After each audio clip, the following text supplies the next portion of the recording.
계속해서 본문의 법도와 살게 하신다를 중심으로 말씀이 나를 살린다, 지킨다. 여섯 번째로 Stories have power, 이야기에 힘이 있다는 제목으로 말씀을 전하겠습니다. 성경에 명제적 말씀들이 있습니다. 잠언과 서신서에 많아요. 죄의 삭은 사망이라 하나님은 사랑이시라 뱀처럼 지혜로우라처럼 명제적 말씀이 있습니다. 그리고 이야기 말씀들이 있습니다. 구약 성경 복음서, 사복음서에 많아요. 시간, 공간, 등장인물, 대화, 사건, 사고들이 있습니다. 명제적 말씀이 죄의 삭은 사망이라면 이야기 말씀은 선악과 사건입니다. 선악과를 먹는 죄가 있고 정령 죽으리라로 죄의 삭이 사망이라를 이야기로 말해줍니다. 명제적 말씀이 하나님은 사랑이시라면 이야기 말씀은 십자가입니다. 하나님이 세상을 이처럼 사랑하사 독생자를 주셨으니 인 거죠. 명제적 말씀이 뱀처럼 지혜로우라면 이야기 말씀은 어제 강조한 선악과의 하와를 속이려는 뱀의 지혜를 하와는 간파하지 못했다.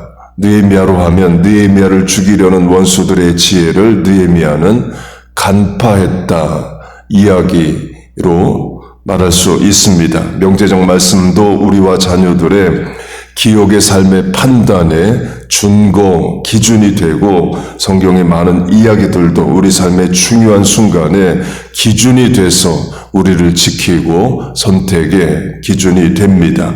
그래서 성경 이야기를 많이 하는 것이 우리의 힘입니다. 지혜, 분별력, 고난을 이기는 힘, 또 소망 등 무형의 큰 자산이 성경의 이야기입니다. 어제 느헤미야 이야기를 했는데 조금 더 하겠습니다. 느헤미야가 페르시아 제국의 술 맡은 관원으로 왕의 측근에 있는 출세의 자리에 있습니다. 그때는 이미 페르시아 고레스 왕이 이전 왕인 고레스에 의해서 유대인들은 예루살렘에 돌아가도 좋다는 칙령이 내려지고 유대인들이 이스라엘에 돌아가 있는 때입니다. 고레스 칙령이 지금도 보존이 되어 있는데 모형 카피가 맨하탄 UN 빌딩에 전시되어 있습니다. 고레스 실린더 검색해보면 나옵니다. 그렇게 유대인들이 예루살렘에 돌아가 있는데 느헤미야가 이런 소식을 듣습니다. 예루살렘 성이 회파된 채로 방치되어 있다. 그 말을 듣고 느헤미야가 울고 금식하며 기도합니다. 하나님이 주신 마음인 거죠. 19세기 말 미국 선교로 하면, 그중에 아시아 선교로 하면 같은 아시아여도 어떤 선교사에게는 하나님이 인도의 마음을 주시고 어떤 선교사에는 조선에 대한 마음을 주십니다. 하나님이 주신 마음이 다 달라요. 우리 교단 신학교인 뉴 브룬스윅 신학교를 나온 언더우드 선교사로 하면 한 번도 가보지 않은 조선에 대한 마음이 있습니다. 그래서 조선에 가겠다고 선교사로 자원을 합니다. 하나님이 주신 마음이죠. 그런데 우리 교단에서 보내주지 않습니다. 그때 우리 교단은 조선 선교를 하지 않을 때였습니다. 인도, 중국, 일본, 태국과 같은 이제 큰 나라를 이제 선교하고 있었어요. 조선에 대한 정보도 없었습니다. 그러니까 조선은 호랑이가 사람 잡아먹고 사람이 사람 잡아먹는 나라로 알려져 있었습니다. 호랑이가 사람 잡아먹은 것은 맞죠. 그러나 식인 국가는 아니었잖아요. 그만큼 잘못된 정보를 미국이 가지고 있을 때입니다. 그래서 언더우드가 조선에 선교사로 가는 것이 위험하다 해서 허락을 안 합니다. 그러자 언더우드가 교단을 바꿉니다. 미국 장로교회로 바꿔서 장로교 파송으로 조선에 옵니다. 그래서 한국의 장로교회가 시작이 됩니다. 강조점은 하나님이 언더우드에게 주신 한국 선교에 대한 마음이 있습니다. 그러자 여러 어려움들이 있어도 그걸 극복하고 결국 조선에 옵니다. 느헤미야도 마찬가지입니다. 하나님이 무너진 예루살렘 성을 재건하고자 하는 마음을 주십니다. 그러자 여러 어려움들이 있었지만 그보다 이기고 극복하고 성을 건축해 냅니다. 이 이야기가 주는 교훈이 있죠. 하나님이 주신 마음으로 하나님이 주신 시간 공간에서 하나님의 일을 한다 해도 일이 쉽지는 않다입니다. 느헤미야로 하면 세상 권세, 하나님의 명령 다 가지고 갑니다. 예루살렘 총독이라는 공식 지위와 힘과 명예를 다 가지고 갔어도 반대 저항, 모함, 암살의 위협에 시달립니다. 어제 강조한 대로 느헤미야를 죽이려는 일에 선지자도 매수가 돼서 거짓 예언을 해요. 하나님을 위해 일하는 건데 일이 어렵다는 거죠. 그러면 나도 마찬가지입니다. 하나님이 시키신 가정학교, 직장, 교회 봉사, 전도 선교의 일을 하는데 왜 이렇게 어렵냐가 아니라 그 어려움 속에서 하나님 일하고 계시고 또 우리는 그 사명을 인내하며 감당하는 겁니다. 일에 맞는 능력을 구하면서 사명 감당하는 거예요. 또 그래서 하나님 의지하는 차원도 있습니다. 하나님이 시키신 일이 쉽기만 하면 우리 하나님 덜 의지하고 내 능력으로 되는 줄 알 수도 있어요. 설교 시작에 강조한 명제와 이야기로 하면 명제가 하나님이 시키신 일이어도 어렵다라면 이야기는 느헤미야가 예루살렘 성을 재건하면서 겪는 많은 어려움의 이야기들입니다. 그런 이야기가 우리와 자녀들이 학교, 직장, 사업, 세상, 또 교회 봉사, 전도의 사명 감당에서 겪는 어려움을 이기는 힘이 됩니다. 그래서 명제적 말씀도 많이 알아야 되고 이야기 말씀들도 많이 알아야 됩니다. 그래서 제가 이제 유스그룹 영어 예배 설교하는 큰아들에게 이런 이야기 자주 합니다. 성경의 이야기들을 많이 해줘라.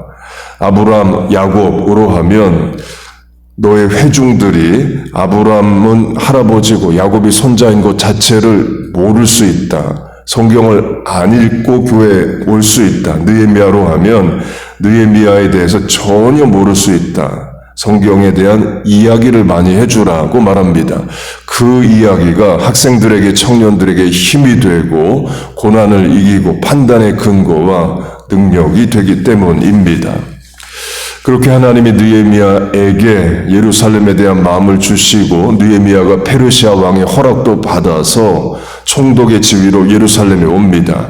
왕이 마병, 곧 말과 군사들을 줍니다. 그리고 예루살렘에 도착해서 짐승을 타고 예루살렘 성을 걸어봤다고 말해요. 마병을 줬으니까 아마 짐승은 말일 겁니다. 그런데 탄 짐승이 지나갈 곳이 없는지라를 말합니다. 예루살렘의 도로 길이 무너진 성의 파편 또는 쓰레기 이런 것들 때문에 말이 지나가지를 못한다고 말합니다. 우리식으로 하면 자동차 한 대 지나갈 길이 없다는 거예요. 그만큼 예루살렘 성이 파괴되어 있고 재건되지 않았다를 말합니다. 이미 유대인들이 예루살렘에 와 있는데 예루살렘 성을 재건할 생각도 실천도 하지 않았다는 거예요. 원수들의 방해만 있었던 게 아닙니다. 유대인들 자체도 무너진 성에 대한 재건의 마음이 없어요. 학개서로 하면 하나님이 학개 선지자에게 주신 말씀은 무너진 예루살렘 성전을 재건하라 입니다. 유대 백성들이 성전 건축을 안 합니다. 그래서 성전 건축을 하라니까 빨리 왜 안 하냐가 학개서의 내용입니다. 곧 하나님이 주신 말씀을 전하기만 하면 끝이 아니라 그 일이 이루어지기 위해서 계속 백성들을 독려했던 것이 학개서이에요. 곧 학개는 성전 건축이고 느헤미야는 예루살렘 성 건축입니다. 곧 여러 어려움을 극복하면서 느헤미야가 성을 재건해요. 말 한 마리가 지나가지 못할 정도로 길이 훼손된 그런 성이었지만 그걸 재건합니다. 질문은 예루살렘 성을 재건하는 기간이 얼마나 되었을까요? 여러 어려움이 있었다, 방해가 있었다 때문에 느헤미야가 성을 재건하는 기간이 몇 년 이상 걸렸을 거다, 아니 10년 이상도 걸렸을 거다 생각할 수 있습니다. 맞아요.